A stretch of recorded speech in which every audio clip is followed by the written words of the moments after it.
Hi, this is your host. This is another scary story from my childhood. I hope you enjoy it. This happened when I was about 6 years old. I had just learned to read. My dad would bring me books from the library every week, and I would devour them. I remember saying a prayer before I went to sleep, too, asking God to keep me safe from whatever might go bump in the night. I woke up sometime between 3 and 5 a.m. to what sounded like blood-curdling screams in our house. They were loud and guttural and definitely not human. Naturally, I buried my head under the covers and squeezed my eyes shut tighter than I ever had before. The only window was high up in frosted glass, so you couldn't see out. But the bathroom fan vented out to the attic, so we could hear everything going on outside. I turned to leave, but before I could take a step, I heard a voice.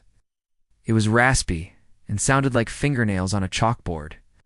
I spun around to see where it came from, but there was nothing there. I heard it again, but this time it was right behind me. You see, she had gone to the bathroom to investigate the noise, but when she came back, she acted as if everything was fine. And I told him about the previous night. Like my mom, he played it cool and told me it must have been a dream. But later that day, when it was just me and my mom at home, I told her again about the voice and the chain. Every night I heard screams and chains, dragging metal moans and footsteps in the hallway. Every night I hid under my blankets until morning. Funny enough, this happened in the early 90s, and the internet was practically non-existent back then. I told my husband about the story and how freaked out it had made me as a kid.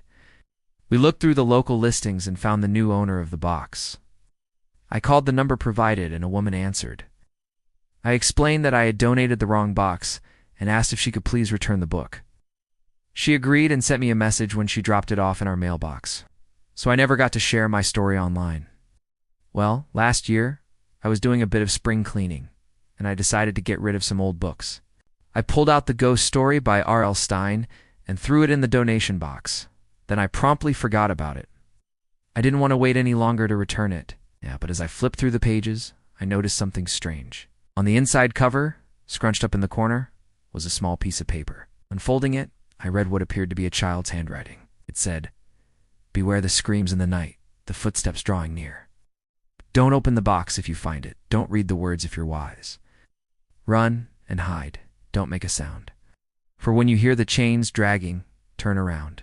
Or whatever evil lurks within will crawl out and find you. There will be no escape when it comes for you." And every night my parents told me there was nothing to be afraid of. One night my dad even came in to check on me after hearing the commotion. It said, "Thank you for returning my book." I was beginning to feel uneasy, so I quickly skimmed the pages to make sure she hadn't written anything creepy inside. She hadn't. Relieved, I closed the book and put it on the shelf. He told me it was just the pipes making noise, and that I shouldn't listen to them. But I knew it wasn't the pipes. Sometimes I would hear the footsteps right outside my door, and I could tell exactly where they were in the hallway just by listening. Also, I knew that if I got out of bed to investigate, whatever was making the noise would run away. I never caught whatever it was, but I never heard it again either. I explained that I was unscared of the dark, and that I wanted her to go with me to check on the chain. She agreed, but told me to knock on the bathroom door 3 times if I heard anything again that night. I was confused, but I was also scared, so I stayed in bed. The rest of the night passed without incident.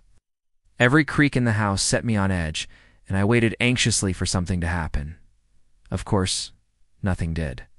So the next night I was getting ready to tuck myself into bed when I heard a loud crash in the bathroom. Immediately, I ran to the door and pounded on it 3 times. My mom came running. She flung the bathroom door open, but there was nothing there. It said, "Come play with me." I froze and tried to make sense of what I was hearing. Had I imagined it? Was someone playing a trick on me? What was going on? Because of this, I used to go in here as a kid anytime I needed to hide. They were slow and deliberate and got louder as they approached. She helped me up and I immediately burst into tears. She asked what was wrong and I told her about the screams in the chain. To her credit, my mom didn't dismiss my story as a child's fantasy. She took me at my word and said she'd look into it. I told her about the voice too, but I don't think she believed me when I told her that part. She simply hugged me and told me it was just a nightmare. I backed away from the door and peeked over the edge of the rug to see what was coming. My feet tangled, and I fell flat on my face. Scrambling to get up, I hit my head on the corner of the wooden chest. everything went black. There was also an old wooden chest in here that had belonged to my great-grandmother. She had passed away before I was born, but my mom said the chest contained some of my great-grandmother's old clothes and trinkets. My mom and dad were in the next room, and I could hear them talking calmly, which made me think it must have been a dream. I never opened it myself, and I know my mom never went in there because she hated the smell of mothballs. Anyway, standing in the bathroom, I watched the chain slowly move. At first, I thought it might just be a trick of the light, but then it moved again and then again. It became apparent that whatever was on the other side of the chain was trying to get my attention. I can't describe how scared I was. My mind was screaming, "Run," while my body refused to move. After a while, I dozed back off, only to be awoken again to those same horrible sounds. So one day, he brought home a book called The Ghost Story by R.L. Stine. As I lay there listening intently, I heard what sounded like heavy footsteps pacing back and forth directly outside my door. Then I started hearing chains dragging metal moans, all the while accompanied by those blood-curdling screams.